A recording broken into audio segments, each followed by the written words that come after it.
Timberwolf here. I'm deeply sorry for the lateness of this video. I've had a lot of stuff going on and sadly could not sit down for 5 minutes it takes to edit these episodes to put on the podcast. So please, I apologize with Timberwolf. As always, we have to shout out our Anchor. Anchor is the easiest way to post any podcast or anything that you want to record to post out there on the social media World Wide Web and just get your voice heard. It's the easiest way to do it, and it's free. It's got everything you need right there. As always, our first ever shout out goes to, with all due respect, the podcast that has no bounds. They just released their new episode 40, The Chiefs Dynasty, Dave, and Super Smash. A really funny episode. I encourage y'all to go listen in on it and give them some love. Our second shout out goes to our buddy Horton. Deal with it. He has his 5th video that just came out 3 days ago where he gets to walk around with makeup on his face in public while his wife laughs at him. A really good family show and just funny to watch what these two do. Go subscribe to their channel on YouTube. That is Deal With It, HNH. Subscribe to them. Show them some love from the Untamed family.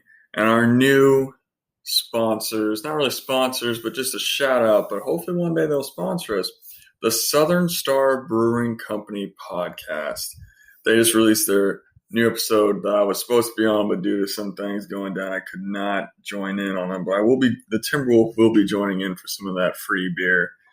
Episode 19, they respond to the Greg Abbott crisis that's going around right now with everything going on with the corona. Listen in on them, show them some of the Untamed love as well. Also, be sure to try the Southern Star Brewing beer. Sorry, I cannot talk today. They've got a wide variety from your lights to your darks, and I've tried every single one of them, and I can only say great things about them. They've got some new stuff coming out, so be on the lookout for that. As always, guys, thank you for listening. Thank you for being the tens of listeners. Stay safe, stay untamed, and wash your motherfucking hands. On to Fuck 2020, episode 10 of the Untamed Texas podcast. Thank you for listening in. Welcome back. Thank you for listening in on our sponsor. Go look at Anchor. Our podcast is up there, and if you want to, start making your own little segment that you want to just say whatever the fuck you want. Heap Daddy, thank you for doing your thing. I got to give them a shout out. They pay us. They made this possible. Yeah, if it wasn't for them, nobody would even know who we are. For real. Which I don't understand, because I should have been famous as soon as I escaped from that wretched womb.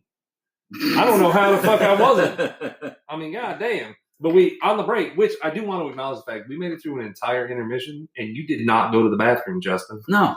And that is impressive. This man has a bladder the size of a pea. It's ridiculous. That's why Appleseed. That was an unintentional pun right there. Hey. Like that? That's why we were talking about the Appleseed. I mentioned Ron White when Justin was telling the story. I was making a drink, having a little difficulty, and I mentioned Ron White, and you said you wish they'd come back. You got him, Ron White, Larry the Cable Guy, Bill Engvall, and the last one was Here's Your Sign. Yep, that's Bill Engvall. There were 4 of them. Jeff Foxworthy. Jeff Foxworthy. We were just talking about Are You Smarter Than 5th Grader? He was the host. Before they got big. Now, I knew who Jeff Foxworthy was. I've heard of Bill Engvall. Had no idea who Ron White or Larry the Cable Guy was. This was years and years ago. And my grandfather said we're going to go see some comedy show. This was in Syracuse, New York. Mm-hmm. And I was like, okay, what are we going to see? He's like, this is just, that guy that says, Here's Your Sign? I was like, okay, he's funny. We'll go. Well, and the redneck guy is there too. Oh, okay, we'll go. But we get there. And Ron White walks out on the stage first. I have no idea who this man is, but he's carrying a glass of scotch. Yeah. And he's smoking a cigar. Yeah. He has my full attention at that point. Yeah. And he starts out with his bit about, I was sitting home alone, naked in a beanbag chair eating Cheetos. And I'm like, oh, fuck, he's been watching me. This is my fucking life. Oh, shit. But we didn't know. This was before it got the Blue Collar Comedy Tour got big. Oh, okay. So it was him, and then Larry the Cable Guy, and then Bill Engvall and Jeff Foxworthy finished the show. And when we left, we were in stitches. Like our stomach hurt from it. There was one part.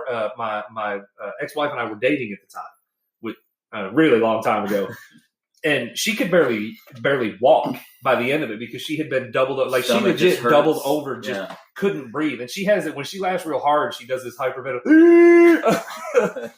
And then all of a sudden this thing just blew up. Now, I never made the connection. Hey, that's what we went to see. Mm-hmm. And then finally my grandfather said, hey, do you believe we went to see them and it's turned into this? And I was like, oh shit, that was them. Yeah. But Ron White to this day is he's still going probably one of my top 5 comedians. He's a funny guy. There's not many current comedians that are in my top 10 even, because I like a lot of old comedians. Richard Pryor, George Carlin. You see Eddie Murphy's old stuff? Eddie Murphy, his older the stuff red leather suit. Yeah. Yes. He's been talking about coming back. He just came back to Netflix first. Did he make a special? He didn't make a special. He made a movie. I know Dave Chappelle did. He made a movie, and Dave I watched. Chappelle's another one that. Yeah. I watched it. And I'm like, okay, he's coming back. Mm-hmm. Back to that funny guy. I don't know what the fuck happened. I was asking about him like 3 years ago. Like, where the fuck is Dr. Doolittle? I've said for years, I love stand-up. I listen to stand-up when I'm driving. If I'm out mowing the lawn, got my headphones in, listening to stand-up. My Pandora's always on stand-up. There was an old show. Well, actually, it wasn't that old. Y'all should remember this one. It's called The Last Comic Standing. Okay, yeah. That's where that Amy Schumer girl, that's where she came from. Ralphie May was on that show. Lavelle Crawford was on that show. All good comedians started on that show. I watched all that stuff. And over the last, I'd say over the last roughly 10 years, it's been a slow decline. You can't tell offensive jokes anymore. Everything you say is now offensive. But then you got ruined comedy. It has. But then you got some of those like Bert Kreischer, Chris Ella, and some other guys that are on it's crazy. They're on the Netflix, which Netflix I have found is very liberal on some of the stuff they put out there. Mm-hmm. And they're talking about some offensive shit. Well, but Bert Kreischer, he's not too offensive. He toes the line. And that's where you get. It's almost like Jeff Foxworthy said years ago. Jeff Foxworthy is the biggest selling comedian of all time. Yeah, he's a George Strait. He did an interview one time, and somebody asked him, "How are you this? You don't cuss. You don't talk about anything vulgar." Mm-hmm. And he said, "It's the illusion. You take yourself right to that point, and then you let the listener create in their mind. So you're not actually saying it or doing it." But people are thinking it. Just putting that kind so of it's like you're still yeah. You're still there. But I still fully enjoy the George Carlins and the Richard. Can you imagine a comedian getting on stage like Richard Pryor and saying flat out, "I'm high as fuck right now"?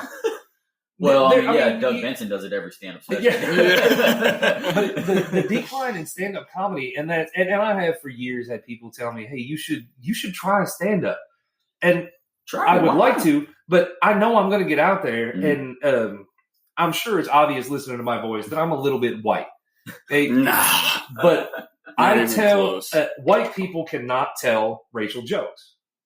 They can't get away with it. Right, can't get away with it unless you set the tone the right way. Yeah, you can't go up there and just blah, because then you're going to be all like, bam, outside the fucking... Once somebody listens to me, they realize I'm going to offend all of you. Yeah. I don't care about your race, your gender, your sexual orientation, how much money you got. I'm going to offend you at some point. Mm-hmm. I'm going to make fun of you. And it's all done in good fun. So people think that a joke, you're serious about it. You mean it. No, I'm making fun of it. If I tell some kind of what would be considered a racial joke, I'm not being racist. I'm not telling a racial joke. I'm making fun of people who are racist because it doesn't make any sense. Mm. Yeah, but people don't get that anymore. Now, Bert Kreischer has been incredibly successful by towing the line. In his last special, he made the joke about more when he bought the gun. Yeah. And he said, "Of course I want a flashlight on my gun. I want to see what I'm shooting. Yeah. What am I, a cop?" Right? It's funny. And even though... And then he entertains the crowd with it. He's like, "Yeah, I kind of lost you there, buddy. Don't worry. We're going to come back to the other side." But see, I like, and I don't know if it's just because I'm an asshole by nature, but I like the freaking, I'm going to insult you and offend you. That's my goal, comedians. I don't like this, I'm going to clean it up. Fuck that. You know who one of the best ones in recent history of saying horribly offensive things and getting away with it was Tosh. Daniel Tosh. Daniel Tosh. His stand-up is hilarious. He's hilarious. And he will insult everybody. And no remorse. None whatsoever. And I like that because I feel it's like his jokes are clever. Like they are. Really funny and he never uses like a a slur towards anybody. No. He doesn't even really cuss. He'll play with stereotypes. But he hits those stereotypes and he's like, "You know what I'm talking about." Yeah. There's a difference in deliberately attacking a subject and just making a joke about it. Yeah. And I like the guys who can do both. But you're like, But it's even just the a guys fucking who are, comedy. even the guys who are doing both, they're not deliberately trying to hurt somebody's feelings and anger people. They're just It's just something there to laugh at. around. Just Yeah, you're going fun. to a comedian show to laugh. Get over the outside forces. All these fucking. I'm gonna offend somebody here. But there go our tens of listeners. Right? The stereotypes, and Sorry, Bert Kreischer brings it up. The stereotypical white people who get offended at people making other stereotypes against other people that aren't white. It's like, what the dude? Get on your level. So, have you seen the new Bert Kreischer stand up? So Oh, he talks about he goes into a Starbucks. Care for cream. And Bert's white. The kid working the counter is black. Yeah. And when he walks in, the kid behind the counter goes, "Oh, I know you." Yeah. Right? And he's like, Bert Kreischer is friends with Joe Rogan and a couple other comedians. Yeah. And this kid is saying, "They're fun." You're not funny. You laugh at your own jokes. That's not funny. So at the end of their interaction talking, the kid asks him, "What do you want to drink?" He says, "I'll take a large venti coffee." Or whatever, venti coffee. I don't go to Starbucks. I don't understand. Venti coffee. And the kid says, "Room for cream?" And Bert Kreischer says, "Nah, I want it thugged out." Right? And the kid just dies laughing. Yeah. So the next time he goes in, the kid's like, "Oh." And he says, "Venti coffee. Room for cream?" "No, I don't want it to know its father." And the kid behind the counter is dying. And that's the kind of, it's and then funny. there's you get away with it. But there's two petty women white women going, "What did you say?" One woman's like, "What is that supposed to mean?" And the kid behind the counter leaned over and goes, "It means he wants it black." And it's like, "Don't worry, son, I'll handle this." I can't believe you would say that. I'm like, bitch, get in your lane. Like, seriously. Was this woman's name Karen? Was she asked for the manager? Was it Carol Baskin? Thank you. Carol fucking Baskin. That's who it was. That bitch killed her husband and fed him to the tigers. And now she's sardine oil. And now she can't fucking stay in her goddamn lane. My whole deal, too, with this whole comedians and people getting offended by them, like, you don't have to sit there and listen to these. No, you don't. Either. Yeah, like, turn them off. Turn them off, or either that, either you don't have to sit there and listen to. And if you go to the show, they're not gonna give a fuck that you didn't like the show. You paid for the ticket. They paid. They did their set, and they're good with it. However, which, they by the way, we feedback, have mentioned him a lot in this podcast. Bert Kreischer, if you want to be a part of the show. Oh, come on, man! We'll all take our shirts off. Yeah, for real. Yeah. I mean, I got a little more cushion than he does, but I can paint my gut like a pumpkin, make it look like make everybody feel at home. Call you Heap Daddy the Jack-o'-lantern. But I was thinking too. What I really like about comedians? George Carlin. The reason I love he was hilarious. He was offensive, but he was also a smart man. Yeah, and he talked about. He was, and probably where some of my political views come from. I hate the two-party system. Mm-hmm. I can't stand Republicans or Democrats, no matter what I'm registered as, no matter where I'm going to vote. Mm-hmm. I don't vote for somebody because they're a Republican. George Carlin said, and I this can't was believe 20, you would 30 do that. years ago, he would talk about how these guys are idiots. And there was an intellectual aspect to it. Even though he was being funny, he was also giving you information and saying, "Hey, y'all are stupid for following these people."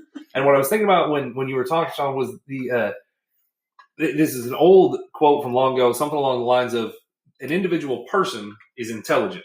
Mm-hmm. People as a whole are stupid. Mm-hmm. And you see it all the time. I can walk up to one person and say something offensive in a humorous way, and we're going to laugh. But if they had a group of people around them, they're going to wait to see what everybody else, because the socially conscious reaction is, "Oh, we're supposed to be mad at that." Right. Yeah. Why can't we just laugh at ourselves? No. Like, I can laugh at white people.